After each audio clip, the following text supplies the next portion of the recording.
Holy babe! Pig in the city, Batman!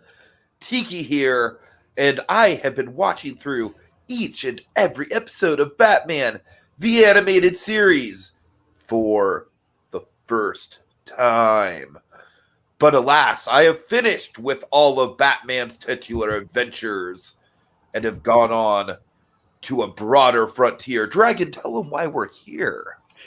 Well, you see, folks, long ago, I made a vow to educate Tiki in the ways of Batman the Animated Series, serving as his spirit guide to Gotham in a way. But now Batman has become part of a bigger universe, and the mission goes on as we now enter the greater DCAU. And with that, we are talking. Oh boy, Dragon. This little piggy. What the hell did you make me just watch, Dragon? What did you make me just watch, buddy? Well, You got apparently some this big little animal thing I don't know about. Dragon, I'm gonna make this pretty definitive statement, all right? This is not my least favorite thing we've covered on the animated Batcave, just on the because you know my philosophy. Something that bores me and something that is bad and entertains me, I will always go with the thing that is bad and entertaining. Dragon, I think objectively, this has got to be the worst episode we've covered here. I am surprised you really didn't like this. No. I'm saying I had fun with it. It's off the wall. It's crazy. I'm saying objectively, the writing here is pretty damn bad. Really? Dragon, this episode has two scenes for me that I thought were genuinely well written. All right, I like the introduction of Zatara because I really like that. Zatanna.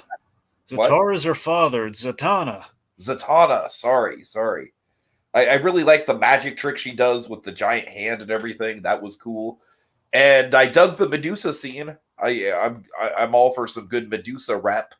I really like the idea of Batman having to having to wear a blindfold to talk to Medusa. That was cool in a bottle. Dragon, all the stuff with the pig, goddamn, there is some underlying like. So basically, your kind of your summation of the episodes that'll do, Pig. Pretty much, yeah. I don't know, Dragon. This is pretty off the wall. Like, is this like? I'm actually kind of surprised that you're surprised that I am not feeling this. Yeah, I'm very surprised. This is kind of one of the fun comedy ones.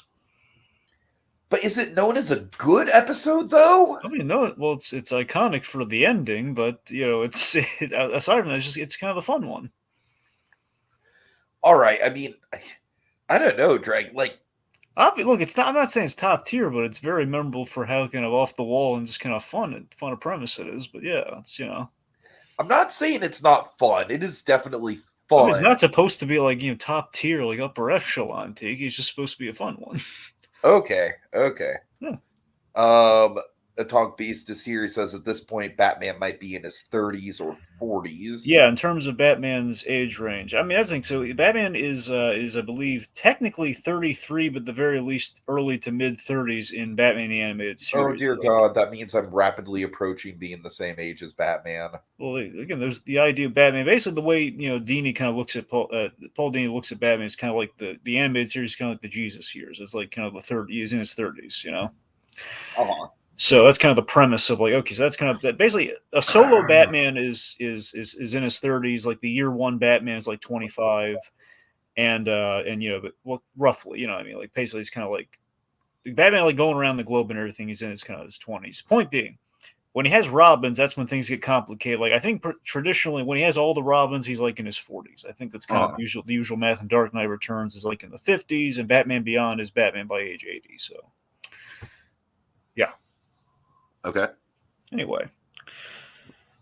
Yeah, so I guess a little context is probably in order here, right? Maybe a little bit. Dragon, Okay. I don't know. It's just like just to reiterate, like what I don't like about the episode is that I just I understand the premise, but I just Wonder Woman is a pig, and then Batman having to like essentially babysit said pig. it's a little bit inherently uncomfortable for me, Dragon. Just the subject matter in its own right. It's just odd. Well, he's Like I don't know, but like it's the kind of humor like it's more weird than it is funny to me. you got Miss Piggy must love this episode though, right? Oh my god. Can That'd be a fun you thought. imagine if Miss Piggy was the guest star and played the Wonder Woman pig? That'd be complete. That would destroy the show. But it'd be hysterical. Oh, It'd be hysterical. Brucey! Oh God. Piggy, Anyway. shut up! You're giving away my identity. All right. All right. Anyway. Okay. And we get to hear Kevin Conroy sing, so that is well, that's the iconic thing I was referring. Right, That's the main reason everyone knows this episode for that ending, for that bit. That's the main reason this episode is very much lauded, mainly for that aspect. All right, Tom Beast says, I watched romantic comedy, but this episode just didn't sit well with me. So I'm glad someone is on my side. I mean, like, I'm not saying it's bad. I'm just like, there's some weird connotations. I mean, I have like two big takeaways with the episodes. Batman singing, and it's the Batman Wonder Woman relationship in terms of Batman. You know, again, we finally address mainly the top of the episode is the big takeaway for me. You know, like the kind of those stakeout conversation, but we'll get there momentarily. So let me tell you a little bit about how we get this episode. So again, this episode was directed by Dan Reba, who again he was kind of like the Dan Scanlon of the bunch. He was a story guy, moved his way up to director by season 3 of Batman the Animated Series, and they really liked him, and he was a big character guy. So big thing here that makes everything kind of full circle with our DCAU of it all here. Dan Reba directed the original Zatanna episode. Okay, nice. So this is the first time she ever got brought back. So like she only appeared like in Batman Animated Series and then here. So this is rather big. Like, oh my god, we worked in Zatanna, and then also did just kind of with the Greek mythology of it all. Did the Maxi Zeus episode, Fire from Olympus, which obviously some correlation here, and with the Batman Wonder Woman relationship stuff, he did the big moment where they kissed, like full on in Starcrossed, the 3-part that ended Justice League season 2. So yeah, sure. Writer on this, Paul Dini. The great Paul Dini. And that's an interesting credit, Dragon. This was definitely Paul Dini just having a not an off day, but certainly a day where he's kind of just flexing his muscles of like, you know what, I'm gonna go for something really out there, and I'm gonna see if I can land it. When I tell you what they were going for with this episode, I wonder if that might change your opinion. Okay. I'm curious. Yeah. So that's the thing. So obviously, Paul Dini, he wrote the Zatanna episode. Again, remember, Paul Dini adores the Zatanna character. He married a magician in real life, Misty Lee, I believe. Oh, that's nice. So he loves the Zatanna character. So that's very much why she's in this episode. He also, again, he was paired up with Dan, just to give you a few credits in which these two guys have been paired up together. They both wrote and directed, the Zatanna episode together. Dini wrote the Fire from Olympus episode. And Dini, very interestingly, he's only written a very, very select number of the Justice League and Unlimited episodes. Like he did from Justice League, he did Brave and the Bold, which had the first Batman Wonder Woman, like, she kissed him on the cheek. And did the Christmas episode, Comfort and Joy. Like, again, you can count on one hand the number of episodes Dini did for Justice League, which is very, which they all do stand out because you haven't had like all the talking gorillas in it with Brave and the Bold. So, it stands out. Yeah. Studio on this. Now, here's the interesting thing with the studio, because again, for so many of these, I kept thinking we could keep going with the whole it's Coco with a little splash of Dong Yang, because it's kind of a combined effort, and the idea that Dong Yang, I believe, got folded into the other studio essentially. Dong Yang lives. Well, that's the thing. Interestingly, on the credits for this, I think it's just credited to be Dong Yang, so I'm not sure what that's all about. I don't know if it was like maybe Coco got left off of the card there. I don't know if maybe Dong Yang was around, but just really not in vogue as much as it was in its heyday. I'm unsure. So, they had done Star-Crossed and one of your favorite episodes for The Man Who Was Everything. Yes. Okay, so the plan. The plan at the top of Justice League Unlimited, because remember, as I've said before, and we're going to really breeze through Justice League Unlimited because we don't have many Batman-centric episodes to talk about. So Unlimited is going to go by like that. We're almost done, honestly, with Unlimited. Oh, wow. Didn't we literally just get started with it? That's what I'm saying. We have like roughly 4 to 5 episodes. I think it's 5, but I don't have the list in front of me right now. And then we're saving 2 of them for Batman. Basically, we have at least 3 episodes from Unlimited that correlate with Batman Beyond, so we're kind of waiting on those. Oh, that's crazy. So that's the thing. We technically would have more, but we'll see. The point being, so remember, at the end of every Justice League season, particularly after season 2, they had no idea they were coming back. So they basically threw in the kitchen sink. We're gonna blow up the watchtower. Hawkgirl's leaving the team. What the heck are we? There's no way in heck they're gonna bring us back. So let's just end on a high note. And hey guys, you want to come back? Sure, okay. And when that happened, they basically, okay, well, let's put all the heroes we ever wanted to put in a Justice League show, make like the team like 52 heroes, and just kind of like do it kind of like, different heroes each episode. Occasionally, like an episode like this, we bring back kind of our old mainstays, but we also throw in a few like kind of background heroes like we do in this episode. And the idea is like, let's do the stuff that we just had not done in Justice League, which in this case included some comedy episodes and breaking the bylaws. Like, okay, we're going to do a series show, so we're going to avoid the old kind of cliches in animation, which with their comedy episodes, they did. The biggest ones being we're going to turn the team into kids, which we just talked about. And this one in which, okay, we're going to do an animal transformation story. Uh-huh. And there's a third episode that came after this, which is a Booster Gold episode, which is kind of like, let's shift the perspective to kind of a comedic character slant on the action, kind of a POV sort of thing. Uh-huh. So the odd thing is that in the airing of these, or the production, I think it was both, honestly. I think mainly the production, they kind of ended up being, they made all three comedy episodes back to back, which is so funny because they intended to like sparse them out a little bit to kind of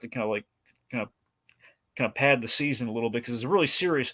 Honestly, this season is like the most serious story they ever told, because they're doing the Cadmus story this season, which we'll get to in the next You would one. not know it watching this episode. That's the thing. So it's kind of like, the way it works out is like, okay, season starts, we establish, okay, bigger team, and then little seed of the Cadmus stuff, and then comedy episodes, and then full on Cadmus. All right. Anyway, so in terms of the thing I want you to know about with this episode is, so the idea here with the comedy of it all is like, so Paul Dini, he loves kind of old TV, and he loves loves Looney Tunes, and he loves kind of stuff of the old sort. And given the challenge, like, let's do a comedy episode, and we get Dini in there, and basically Dini kind of and Bruce Timm were kind of palling around there, just kind of thinking about like, what if we just did an episode of Bewitched? Essentially, this episode is an homage to Bewitched. In all seriousness, I mean, I could see that. I could see that. Yeah, yeah. That's the thing. They just kind of looked at it as like Bewitched, because Dini wanted to do a Zatanna episode. Like, okay, where do we go from there? Well, I want Zatanna to be in the episode. I So don't maybe know if that changes my opinion of it, but I'll certainly keep that in mind as we're going through it. Well, essentially, the episode was a fusion of two things: one part from Dini, one part from Bruce Timm in the room, I believe. At least just kind of in the producertorial capacity here, where essentially it was like Dini wanted to do a send up to Bewitched to correlate with the Zatanna of it all, pre-WandaVision kids. And Bruce Timm loved Buffy the Vampire Slayer, so he kind of wanted to do homage. Like, I think there's an episode of Buffy the Vampire Slayer where I think Sarah Michelle Gellar gets turned into an animal for an episode, not a pig, but a different animal. So it was kind of a fusion of that. Just kind of, let's take kind of the actiony Buffy tone, but also do basically put every cast member of the Justice League that we could use for the story into a Bewitched role. Like Batman's, I think, like Darren is like what the guy's name was. Yes. Basically, Batman's in the Darren role, and then you have all that sort of stuff. So that was essentially the concept at play here, and that's about it. Alrighty. So let's just dive right into it. Yeah. Okay, so honestly, the best part of the episode does open us up here, though. It is some nice rooftop banter between the two of them, kind of like establishing the relationship. And that's the thing. Up to this point, we've always had the Wonder Bats thing kind of in the background, and it would kind of pop up here and there, like they'd have like a moment. But this is the first time like they full on talked about a relationship.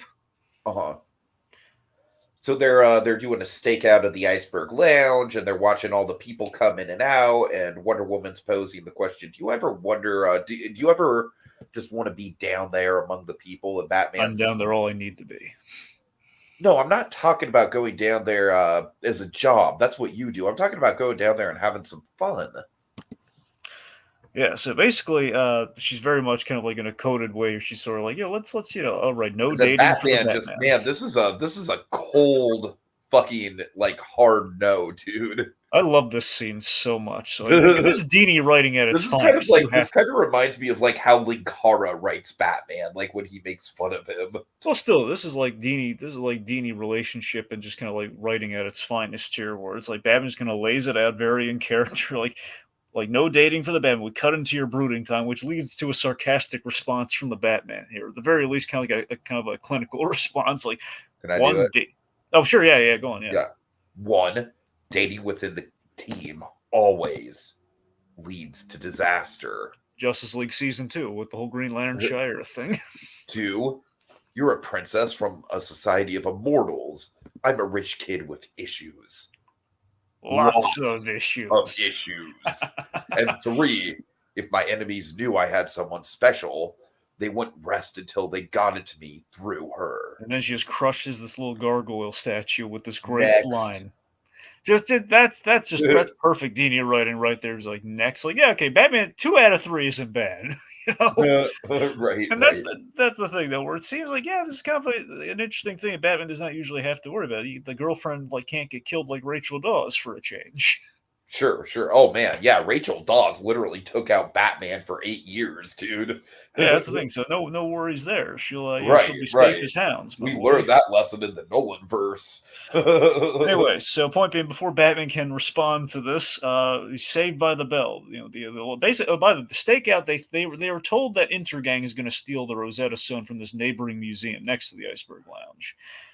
Intergang basically kind of a tie to Apocalypse. You know, basically a Superman villain group. They steal apocalyptic technology and stuff. Point being, bad guys. So they find the robber, and it's actually a trap. It's a setup. This whole thing, the whole Intergang.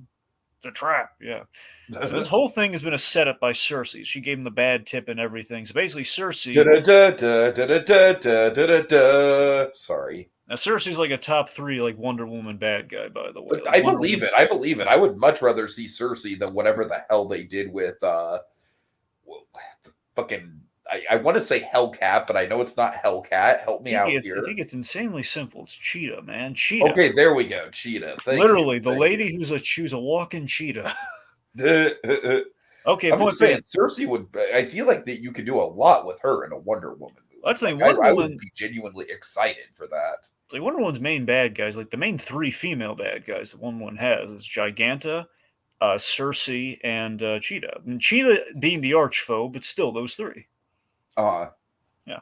So, point being, Cersei, the deal here is Cersei, who is the exact Cersei you're thinking of, if you've ever read or seen The Odyssey, which, by the way, one of my favorite it's Batman not the lines in Cersei this. I'm thinking of, though. Even though I'm not even a Game of Thrones fan. No. But Dragon, you know who I'd cast in this role? Gemma Chan. Nope, my girl Toni Collette. Hmm. I don't know. Cool. I think she could do it. You mean as like the Wonder Woman bad guy, Cersei? Yes. Okay, that's not bad, I guess. You know, it's, I'm just saying, give that woman anything that's over the top, and she'll crush it. All right. All right. Anyways. Anyway, regardless. Yeah, so of course one of the great Batman lines in this episode is like, as Warren's kind of explaining, it's the exact Cersei's thinking of. It's just like, I've read the Odyssey, I get it. I just love the whole. Yeah, I've read the Odyssey. That's a perfect Batman retort to all like the Greek mythology being real thing. I just love it. So Rachel York, by the way, are you familiar with Rachel York at all? She's a theater actress. I wonder if maybe she was in a Okay. You know what? The name doesn't ring a bell right off the bat, but let me just give it a quick. Well, I know one thing that you and I have both seen that she was Okay. in, but so here's an acting thing. But she's done a lot of theater, pretty much all the shows, pretty much. But Do a quick Google, but what's the one thing we know her from? Lucy, she was Lucy in the biopic, not the Aaron Sorkin one, but the TV movie one. Remember? Oh, wow. So Okay, that's a deep cut. so she Okay. was the Lucille Ball from the TV movie biopic. Uh-huh. Yeah. Okay, let's see. I'm giving a quick run through. She was in the Addams Family. I don't as Morticia in one of the Addams Family musicals. Greg, and you do know that's. I mean, I'm not trying to poo-poo her or anything, but you do know that the Addams Family musical is literally my least favorite musical that I've ever seen live. Right? You do know that's a thing for me. Well, I forgot that it was like the least favorite thing. It's literally the worst musical I have ever seen live. Well, some other stuff. She was in Dirty Rotten Scoundrels. Yeah, Not the movie, but the play. I can't say I'm seeing anything here that really stands out, but I mean, I'm sure she's got a good career. Anyways, Point being, Rachel York and her singing abilities will definitely come in handy later. uh-huh. Point being, I just basically think Lucy is honestly that's probably like that's probably like the coolest credit for me. Oh, for sure. So yeah, so she's very theatrical with kind of a fun aspect to her, which is kind of a really cool take on Cersei. And in the comics, that was her whole gimmick, is pretty much Cersei from the Odyssey, in which she turns people into animals. That's her whole shtick.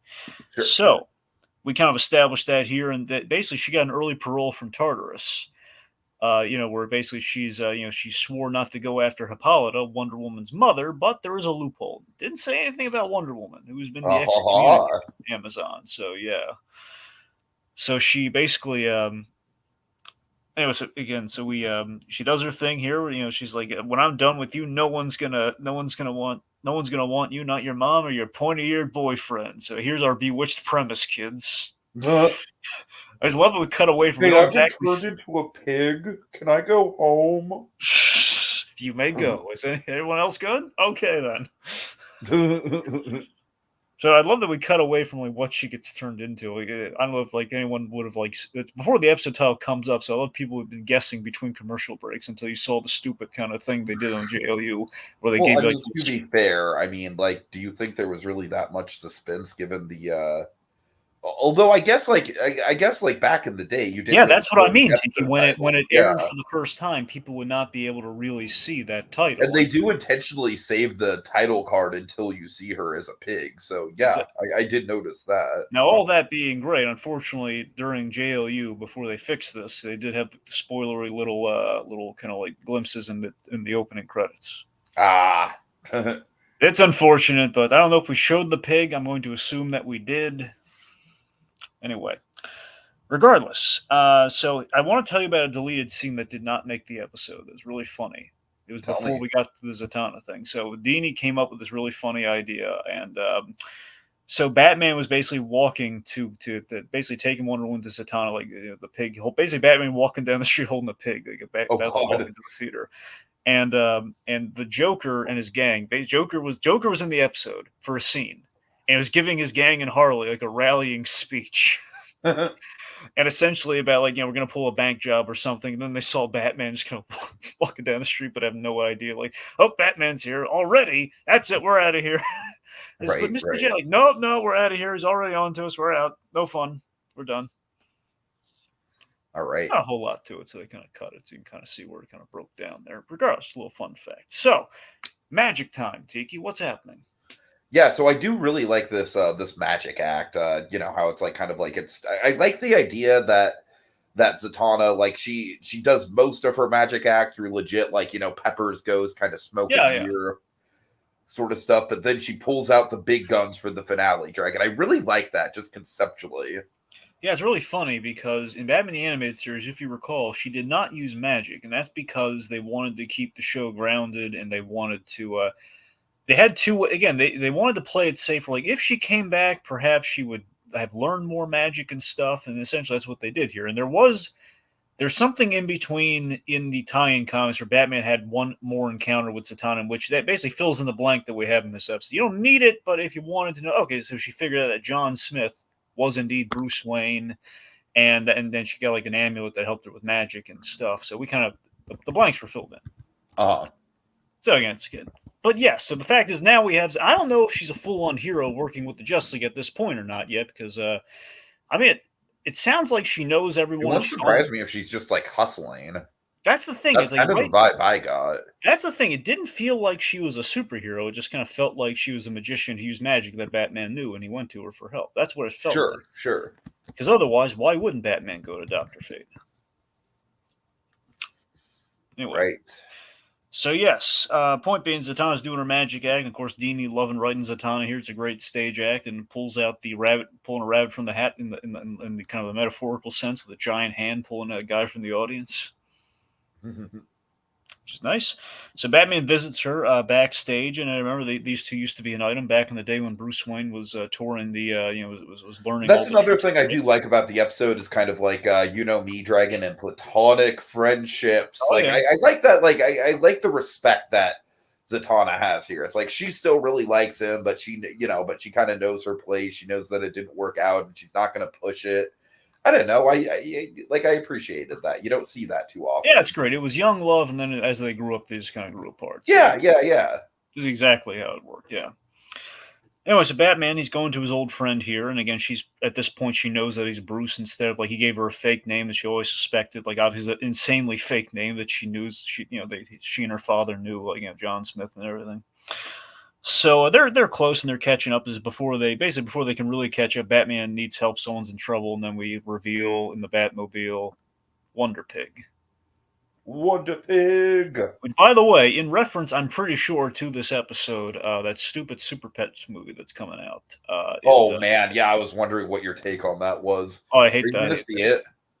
No, I'm not going to see it. No. Okay, good. I respect you. All I right. mean, that's it. I'm not going to see it. I mean, the only I time think I if would you were ever. obligated to, like, I have to see it in the theaters because it's a superhero movie, I think I No, would have no. lost a shred of respect. I mean, no, I'll admit. I mean, if it eventually, well, we know eventually it'll come to HBO Max. I really don't I want to will see it. honestly, like, if it, unless it gets, like, terrible, like, I don't know. I'm vaguely like, yeah, whatever. I mean, It honestly, seems for like me, it the might thing be is a that, good. Honestly, Dragon, at the very best case scenarios, it seems like it would be good, like, filler for a memoirs catch up list. I mean, honestly, I'll tell you the thing that really turns me off to the movie, the line, basically the last straw for me with that trailer, it completely Oh, scared me off God. the movie.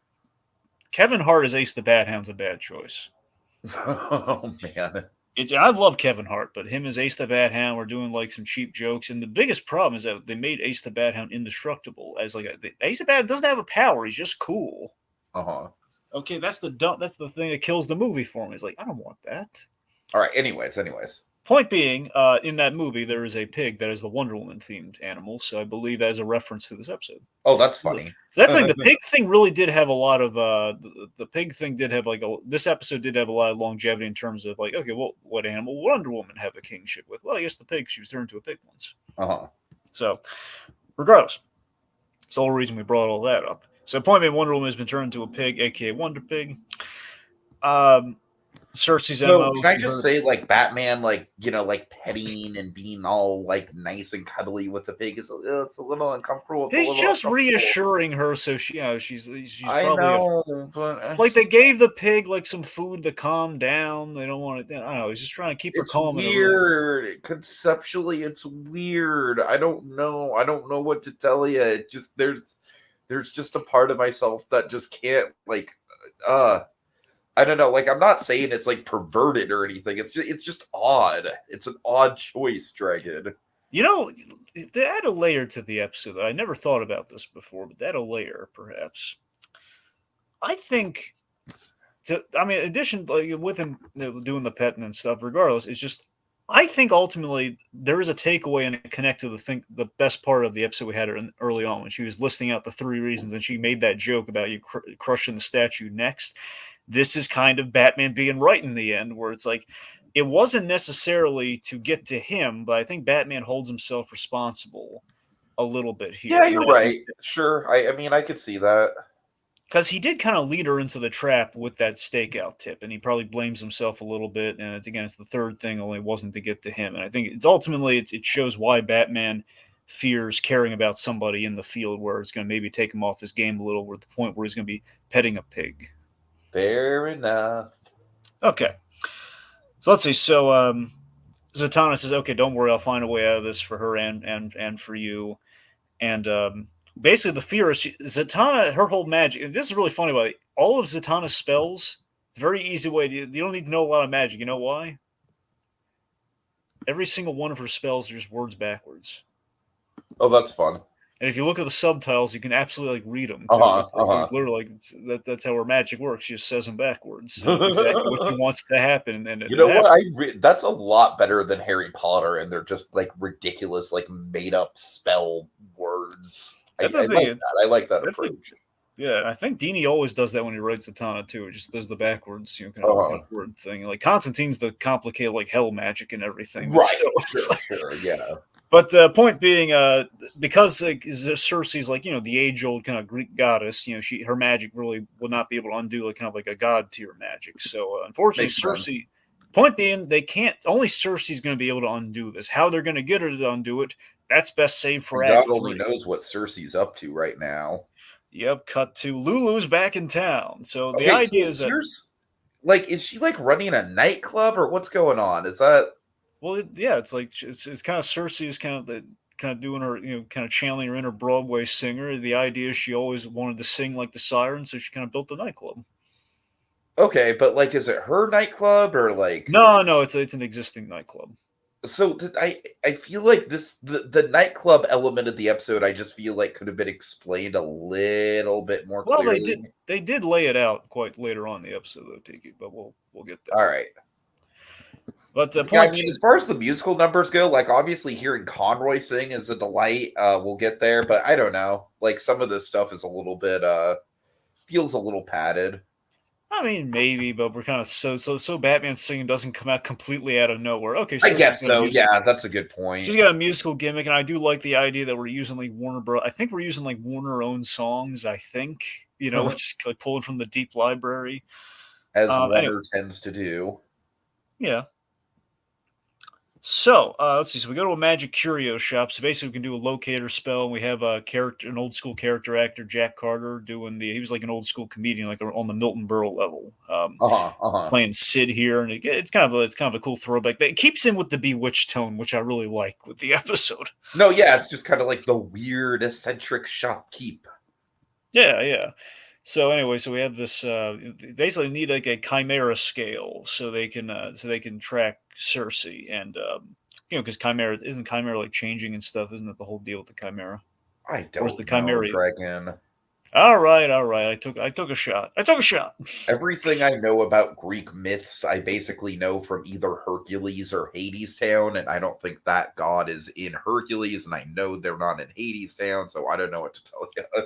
I don't even think it's a god, but okay, okay. That's what I'm saying. I don't know a lot about the Greek mythology, Because all all I right? know is the chimera is like a two-headed lion, but I forget if I'm the more interested in like modern day interpretations of Greek mythology than I am the original text, if that makes sense. all right, all right. Regardless, Batman's tending to the pig as Zatanna's getting That'll gypped do, by. pig. That's later. I know, I know. So, Can you but point imagine if that was just like a running gag throughout the episode? Is just Batman saying that just to reassure I mean, I'd like it, but I don't think her? probably wouldn't play well. So we have one. Point. I mean, Zatanna's getting gypped by this guy because he wants like this one silver good luck fin. It's like Dragon, kind he of like an wants a old Dogecoin. what? I don't know. I'm trying to make a crypto joke. You said did you say Dogecoin? Yes. I was saying you're thinking with Dogecoin. I'm thinking like Bill Dozier. That's why it had me kind of stopping there for saying, wait a minute, a Dogecoin? What is it? God. Anyway, so point being, like something like from the Qing dynasty.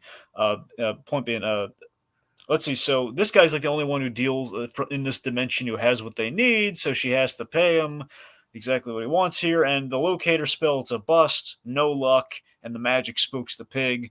And like I love this, like she does like some magic voodoo, and she calls it. You have to do this one for him. Batman's like whatever. Like Batman's magic is foreign territory to him. He doesn't want anything to do with it. It's just causing nothing but problems for him this episode. Just like okay, whatever, just Uh-huh. fine. So basically, our next stage of the episode is we got to find the pig. Uh-huh. So, so let's see. So, also, you know what's fun about Zatanna? Is to kind of shout this out. Zatanna, I love how Jennifer Hale was recast as Zatanna. I'm sorry, we recast the role of Zatanna to Jennifer Hale, who's a lauded voice actress. She has a lot of great work, and I think she did a great job here. And she just made this character her own, and like the way she plays Zatanna, is this whole like, just very she just voices like the disappointment in the room. You're like, well, that was a whole lot of nothing. Like, come on. Like demanding a refund. She used her magic to get the refund from the shopkeeper as like Batman like drags her out like to chase the pig. All right, so I will say, Dragon, frustrated and snippy Batman is a lot of fun. It is. Batman's a little on edge because he's Well, worried obviously, we haven't searched everywhere yet, because if we would have searched everywhere, we would have found her. And then Zatanna's get like taking off her shoes because she's been doing a lot of running. I'm just saying that is here. probably the most petty I have ever seen Batman in like any form of media, maybe even including the Lego Batman movie. And we kind of glazed over this earlier. There was this really nice bit where she called out the whole like, "This is something more. You and I are close friends. This was special." And he basically went on to say, "Well, maybe, but right now Basically, maybe at one time, because right now it's a pig that's not going to go anywhere. Yeah, clearly, I hope not. So basically, Batman's really upset about this, like not being able to find her. And he's blaming himself. So I basically, can't find my pig. so he's so basically he's getting unnecessarily. Alfred, have you seen my pig? I'm sorry. Go ahead. So Zatanna here, she's justifiably she's a little ticked. Yeah, she's not appreciating Batman's snippy tone here. She says, "You know how many other girls would go this far out their way to help like a cold, insensitive, and enter someone who's going to make Batman look a lot better by comparison? Moana Beast." Yeah, so I assume all these guys are kind of like one-off, like C tier people they just brought in for the episode. Yeah, Moana Beast is like a D-lister kind of hero. Yeah, I figured. Now Moana Beast, he's much more. He's well realized here, but he's far better realized in Batman Brave and the Bold. There's actually an episode because Brave and the Bold that makes so sense. wonderful. That makes sense. He seems like he would fit in really well to that show. I'll tell you something amazing though, Brave and the Bold.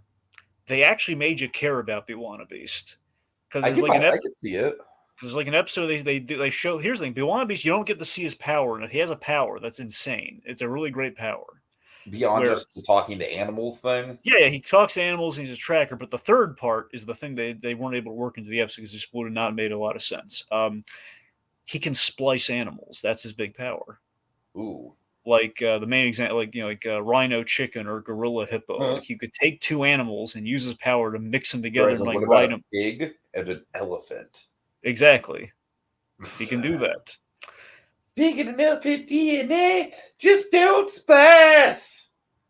Sorry, obscure South Park reference. Anyways, my point is he would ride them in the battle or use them in a battle. That's kind of his whole gimmick. He would fuse the animals, he'd splice them together like Dragon Ball fuse them, if you will. And yeah, and they had a really memorable kind of like moment in Brave and the Bold with his story. But anyway, the point being here, we're just kind of showing him because it was kind of a weird, kind of a friendly Craven, an overly friendly Craven the Hunter, if you will. Yeah, that's kind of the vibe I got. It's kind of like Craven the Hunter meets like, I don't know, like Kite Man or something. Yeah, sure. It's about that's close enough. Sure. Uh-huh. I was thinking maybe like Johnny Bravo or something, but sure. Uh-huh.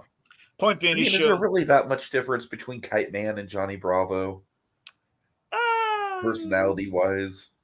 I don't know. I think Kite Man might have more layers to him than Johnny. Yeah, you're probably right. Anyways. Anyway.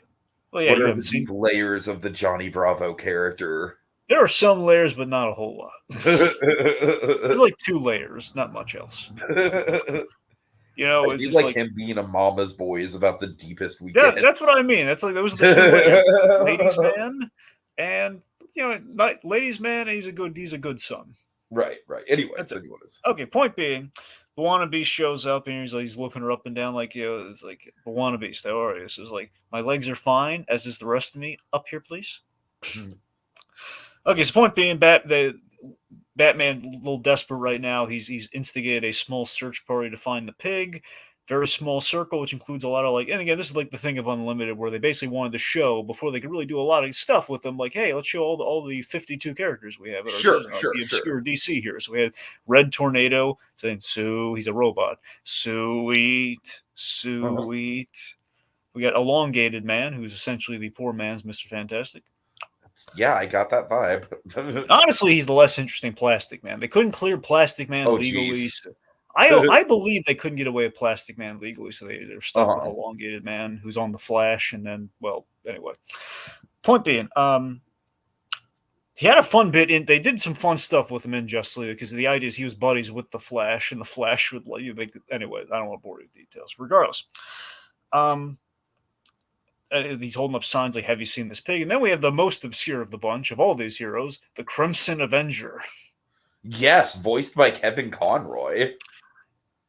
Yeah, I still know if that's how substantiated that is. I think it might be like kind of like a. I mean, it's like Amazon X-Ray. I know, but that's the thing, Tiki. I'm still convinced. I can't prove it, mind you. It's just that I've always thought that was a misnomer, because you can listen to him, he doesn't really sound like Kevin Conroy. All right, fair enough. He might very well be, but Kevin Conroy's doing a really good job making it not sound like Kevin Conroy's got range. I mean, he does. So let's assume anyway. So Crimson Like I'm just Avenger. saying, like just like some of the some of the like guest characters that he's voiced, like I don't know what's the word for it, the where they voice more than one character. Well, yeah, it's the whole like. Well, I know what it's in reference to. The whole like every time it's the pay scale thing where you have Yes, like yes, exactly. Anyways, essentially you have to pay them for one role. They can do up to 3 voices. If they do more than 3 voices, then they get paid more. sure. That's anyway. So they have like kind of place filler voices and such, and wall and background characters, cameos and such. So Uh anyway, it says like, "Hello, sir. I'm looking for a pig." And now this is a classic. This is a very Bewitched gag. Gladys, it's for you. huh. God. Now that is Bruce Timm. Bruce Timm doing that guy's voice. Uh huh. Okay, so Moana Beast, he chases Wonder Pig, leads to a slaughterhouse. Basically, we think we found her, and then it's a slaughterhouse full of pigs. Uh-oh. So this is kind of a fun setup. It almost kind of reminds me of like a Toy Story setup. Little bit. So basically, the split here is Moana Beast is going to look for Wonder Pig. Meanwhile, Batman's the time they're going after Cersei, but to do so, they're going to use one of Batman's tricks. They need a snitch to get a new lead. So what's kind of our again? We're dealing with like Greek mythology and stuff here, so we need like kind of a Greek mythology, kind of a Greek lore angle of sorts. So they go to Themis or Themis, I believe, from Themyscira, if you will. I believe is the idea there. Basically, Lady Justice. Essentially, the lady we make the Lady Justice statues out of. So, point being, we're at the River Styx, which I think, and again, I'm rusty on my Greek mythology, kid, so cut me a break. I think Oh, I know essentially it's like, exactly what the River Styx is. so the River Styx, that's on the way to Hades, right? That's on the way to. Exactly. So that's the idea. So this is kind of like it's almost like a midpoint or a halfway point where essentially it's like we're kind of meeting before we go. You go all the way down The there. River So, Styx is high and dry, cinder bricks and razor wire. oh goody, more music. I am obsessed with Hades Town. I'm sorry. So, all right. Regardless, let's see. So, point being, Batman Batman's like, here comes our stoolie. So it's Medusa. They got to blindfold themselves so they don't turn to stone, which is a good gag. I love the whole. I like the logic here that like Themis here, the Lady Justice is like, oh, your league has done good things in my name. Of course, I'll help you. Mm-hmm. All right. So what's the deal with Medusa here, Tiki? Why don't you tell us about the scene? I mean, I just really like the idea of Batman just doing the blindfold and just like the mechanics of that. I think it's clever. As far as the scene itself goes, like Medusa is basically just like a prison snitch, so I like that it's kind of like a Greek mythology take on the classic, like the Batman interrogation scene. Yeah, and we're cellmates essentially in Tartarus, Yeah, but the cell were more like insane Greek tortures, like weasels eating your fingers and stuff. the fingers grow back, but it gets old. It does. God. So let's see. So the idea is basically she talks up that she had an obsession with music because her cousins were the sirens, and they like the whole charm the sailors routine, as she mentions later, and she always hated Yes. Hippolyta, and she always wanted the headline at the amphitheater, which Medusa gave them their statues in front. Unfortunately. So she gets 300 years off her sins. Yay, freedom, 40-10, ring a ding ding. Tell her I want my curling iron back. Oh, best gag. Batman has to pay the ferryman like the old, the old funeral thing. Like you put the 2 coins on the eyes or in the mouths for the passageway to the afterlife. So that's really cute. All right. So meanwhile, what's going on with the slaughterhouse, Tiki? Just cartoon shenanigans, Dragon. Yeah. So see, I love that our Wonder Pig here figures out that, oh God, I'm in a slaughterhouse. These other pigs don't know it. I'm running. Uh-huh. All right, so again, so the pig runs. I mean, there is some. I will give credit where credit's due. There is some good pig animation as far as just as far as her having the bracelets help and the stoic facial reaction, stuff like that. They do a good job once the episode gets going of kind of conveying the actual personality within the pig. Yeah, it's really hard. I'll give you credit there. They hate animating animals in this show, by the I way, feel because like they're really animals, hard. just in general, you got to be like even just drawing animals is a pain in the ass. That's the thing. So it's always that's why they try to do animal things very sparse. Like the most animal things they usually do are have to be sentient gorillas, like Gorilla Grodd and stuff. That's usually Right, right, yeah. but that's a little easier because it's a very human like kind of design of sorts. But everything else though, it's very difficult. Uh-huh. Especially the animals with four legs. That's the trickiest parts of the pig and the horses and stuff. That's always Well, it's very always difficult. the like the perspective of the legs. Yeah. Plus, I mean, everyone loves the westerns when they do horses. That's always like, oh man, I want to do a western, but do they have to ride horses? Uh-huh. Okay, so also we had like Bawana Beast, like, okay, well, like silver bracelets, a little stuck up. Have you seen him as he's talking to the pigs? Yeah. All right, okay. Point being, she's being chased and stuff. Meanwhile, we crash her big turnout at the nightclub. We have like, does anyone have any requests? And basically, Zatanna's like throwing tables and chairs at her. Then a piano, which leads to the Wicked Witch of the West gag, which is funny. And she turns guys into animals. They're attacking them. Batman's using some knockout gas pellets on them because Batman doesn't want to kill any bystanders that have been turned into animals. That wouldn't be nice. The nightclub setup is kind of nice though, right? I guess. All right. All right. Let's see. So, okay. Dragon, Point I'm being, sorry, this episode's just not doing anything for me, man. I apologize. Like this is a weird one to go through because you seem to be really glowing about it, and I don't have a ton to say. It's just like it's Wonder Woman is a pig and there's some weird magic shit. I'm sorry. I feel like I'm just kind of bombing this podcast, but I just like I don't have a lot to contribute. This episode just is like it's very like I don't know, Dragon. This is a hard one for me. but well, let me hit one bit, then we'll get to the important closer of it all here. Okay. Of course, a fun little gag where the guy has a shotgun to kind of put down the Riley pig, and obviously with Wonder Woman being the pig, deflects the bullets with the shotgun. That's pretty neat. Regardless, so Batman realized, okay, we're going up against a Greek goddess. This is not going to work. Magic comes at a price, and he basically agrees with her. Yeah, it is like Sisyphus. We're just going to keep pushing this boulder up here.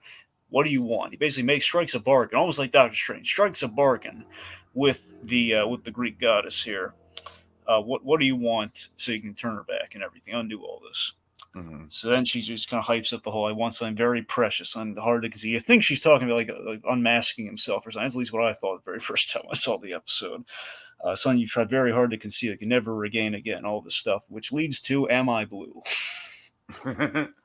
So Batman's Yeah, singing. this is it's a trip. It's a trip for sure. I mean, I don't like honestly, I don't have a ton of takeaway about it as far as like I don't know. I don't even know what to say about it, Dragon. That's the thing. It's like, oh, okay, like it's Kevin Conroy singing and Dragon, I'm so sorry. I don't like I get I can see how it's iconic in the sense of like it's just Batman doing something completely unexpected, but by the time we got to this point of the episode, I was just scratching my head like, what? I'm sorry, man. I'm sorry. This episode it's kind of breaking me just a little bit. Yeah, I couldn't tell. And Dragon, just for reference, this is obviously like not the really bad one you've been hyping up. Well, no, you're thinking of a different show.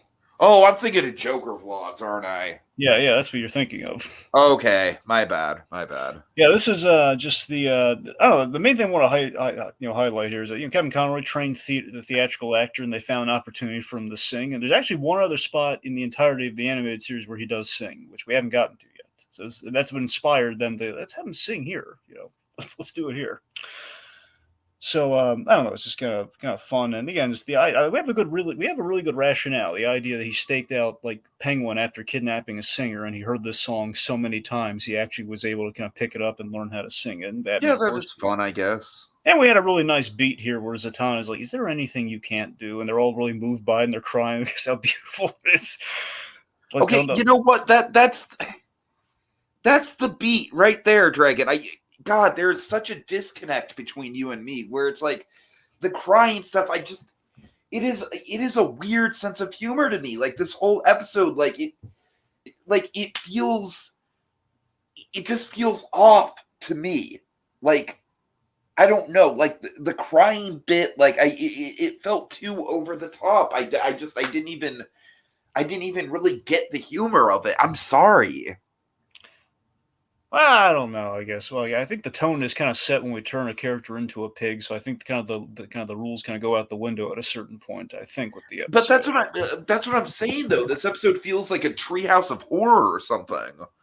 Like it feels like it shouldn't even exist in the continuity of the show. That's what bothers me. Do you understand that?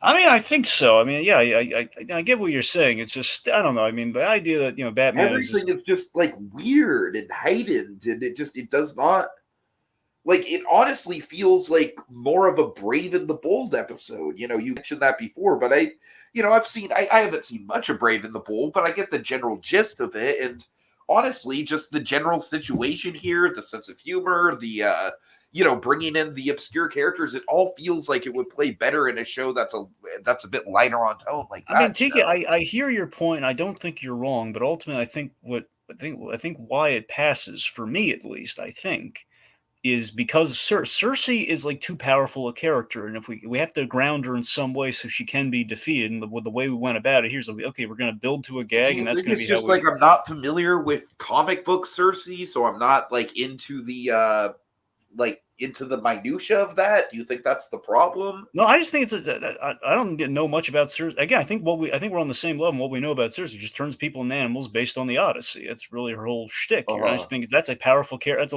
That's a difficult character to defeat, really, when you think about it, without doing a bunch of magical mumbo jumbo. I think we found like, okay, well, how are we going to write for that? Well, the way we write for that is like we kind of make fun of it a little bit. Where she's a little bigger than life with that power set, which is really weird. We're going to roll with him. We're going to end on a gag, which, okay, she's very into the musical theater, and I Batman singing just kind of moves her. I don't know. I don't get it. All right, fine. I don't get it. I'm sorry. All I right, fine. don't get Be it. that guy in big. Be that guy in the corner. Okay. I will have Greg, and I am that guy in Big. That is me. That is me personified. Okay. Point Although being, oddly enough, I am loving Us, and a lot of other people are like, or not Us. I'm sorry. I'm loving Nope, and a lot of other people are like, I don't get it. What was the monkey all about? I'm like, the monkey is clearly connecting to the main theme of the movie. there's You a monkey. fool! There's a monkey in Nope. Yeah, Nope. There's a monkey in it. Yeah, I don't want to necessarily spoil it, but yes. All right. There's Anyway. a subplot involving a monkey and Stephen Young's character, and that's all I will say about that. Right. Anyway. A lot of people are like, it has nothing to do with the rest of the movie, and I'm like, A, the stuff that we see of it is very harrowing and probably the most horror-like elements of the movie. B, yes, it fucking does, because the movie is all about animalistic instincts. All right. Anyway. I'm sorry.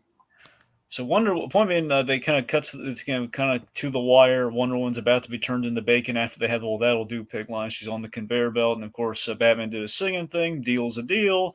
Turn back into Wonder Woman, which freaks them all out, and they release the pigs. Like, oh god, this was Wonder Woman. Release the pigs.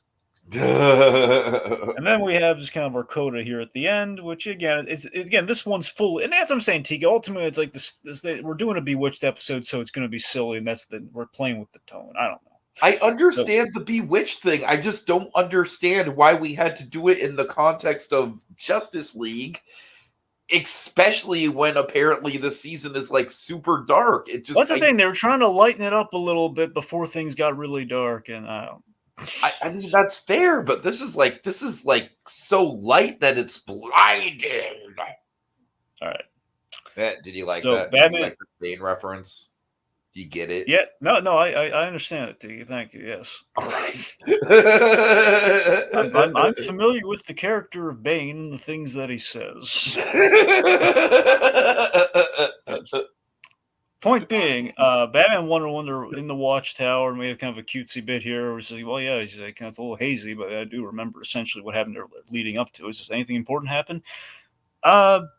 No, not really. Oh, before that, Zatanna had a really nice bit where she said, says, what can't you do? Batman said, I had trouble saying thank you. Which is really cute, by the way. It's like a little thank you exchange from the Batman. A little nice character beat. Anyway, sorry. Back to the Watchtower, walking down the hallway. She says, "Okay, well, I didn't miss anything." She's humming the "Am I Blue" song. Basically, she got wind of it probably from Zatanna or somebody, and like, just walking down the hallway, kind of a cutesy bit with Batman. Then we have our full-on Bewitched. Like, does it make a lot of sense that we end on this moment? Not really, but it's just like, dun, dun, dun, dun, dun, dun. Batman's just kind of like, "Oh shucks," kind of like that. Yeah, yeah, it's weird. It's weird. This episode is fucking weird. That's basically my final thoughts. I don't know what else to say. God. Okay, my final let's look. I think it's a fun, It silly really flirt. threw me for a loop, Dragon. I was not expecting this. Like, I mean, I was expecting something fun because of the pig title thing, but man, this is I don't know, man. Like normally I'm all over stuff like this, but I don't know. There's just something about it being in the context of Kevin Conroy Batman that just kind of bugs me, if that makes sense. I mean, I guess, but you know what's fun though? Kevin Conroy, he would Susan Eisenberg, who played Wonder Woman, she and like the cast members, a lot of times when they do like conventions, at least when they used to do conventions, regularly, people would always bring up the "Am I Blue" thing, and they'd always like sing a few bars, and the cast That's would love funny. it. It's a whole thing where they love the whole "Am I Blue" thing, particularly the women on the cast. So I don't know. Final thoughts for me is that look, it's fun. I think I get behind this one more than like an episode like Critters from New Adventures, in terms of like the farcical, silly homage of sorts here. Where in this one, I don't know, I like that it was very much in kind of like a Bewitched tone, in which it's like you kind of know what you're getting from the top, but also it had some nice character beats, like with the Batman Wonder Woman banter, and obviously the Zatanna relationship there. I don't know. It's got a nice style to it. It was, again, it's not a top tier one. It's just kind of like Dini having fun with it while he kind of stops by to do an episode of Justice Limited, which I think he No, only did two Deanie, no fun for you. of. Bad Deanie. Ah. Sorry. Anyway, so I want to thank Atomic Beast for Yeah, popping yeah, in. indeed, indeed. All right. All right, Dragon, why don't you queue up the next one? A low-level Batman villain's major comeback. Doomsday for Superman. A debate with Amanda Waller. Will a rogue Cadmus project spell doom for the people of San Vaquero? Can the Batman save his friend before it's too late in a spectacular fashion? Tune in next time to find out. Same animated bat time, same animated bat place. On the next visit to the animated Batcave with the Doomsday Sanction. That'll do, pig. Oh, Brucey! It's time for my close up!